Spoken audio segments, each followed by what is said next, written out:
Assalomu alaykum hurmatli do'stlar. Bugun bo'lib o'tgan bir hayotiy voqeani aytib beraman sizlarga. Amerika Qo'shma Shtatlarida 49 yoshli ayol o'ng biqindagi og'riqlar bilan, keyin jiltoqa kasalligi bilan, jiltoqa belgilari bilan aniqrog'i больницаga yotqiziladi. Analiz qilinganda jigar fermentlari 40 barobar oshib ketgan bo'ladi. Pechiyonishli fermenti bular asosan shu ALT, AST fermentlari hisoblanadi. 40 barobar oshgan. Ko'ryapsizmi?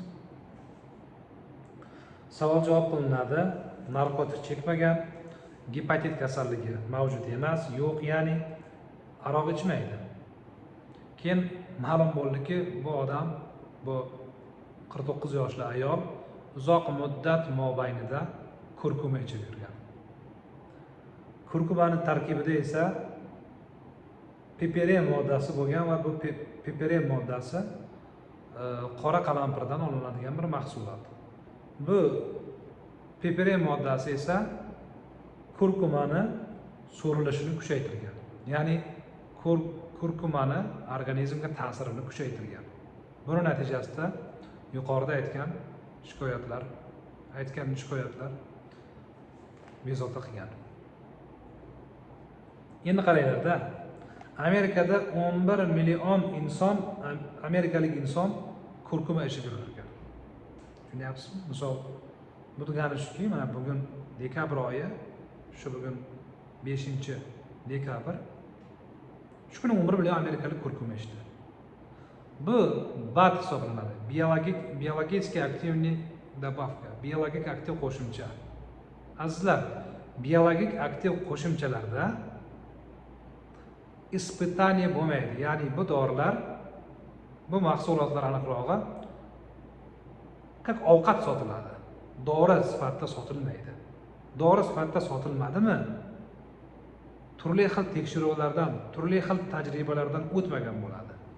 Ko'ryapsizmi? Mana biologik aktiv qo'shimchani insonga ziyoni. Shu uchun nima yeyapsiz?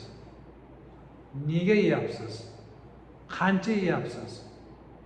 Shuni sal o'ylab iste'mol qiling. Doktor bilan maslahatlashing. Hamma vaqt yolg'on narsa tashqaridan chiroyli bo'ladi. Hozirda insonlar bu problemaga kalsiy ichaymi, bu problemaga vitamin D ichaymi, unga vitamin A ichaymi, unga magniy ichaymi, unga U ichaymi degan savollar berishyapti va ba'zilar oylar, yillar davomida shu yuqorida sanab o'tgan mahsulotlarni ichadi. Ba'zi holatlarda 1 oy iching, 20 kun iching, 2 oy iching. 5 yil, 3 yil, 1 yil ichishning keragi yo'q. Keyin bir narsada kalsiy oyoq og'rig'ini qoldiradi. Magniy asab kasalligini yo'q qilib yuboradi. Bunaqa safsatalarga umuman ishonmang.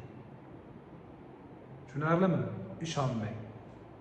U vitamin hamma problemani hal qilib tashlaydi. Ishonmang. Meditsinada основной лечение bor, дополнительное лечение bor. Misol, qorningiz to'yg'izmoqchisiz, osh bilan bir-biridan non yoki osh bilan choy bo'lsa bo'ldi. Osh, undan keyin salat, undan keyingi kolani keragi yo'q. Kimdir qo'shimcha ichishi mumkin. Siz ham shu kasalligingizga eng zo'r yordam beradigan usul nima? O'shanga harakat qiling.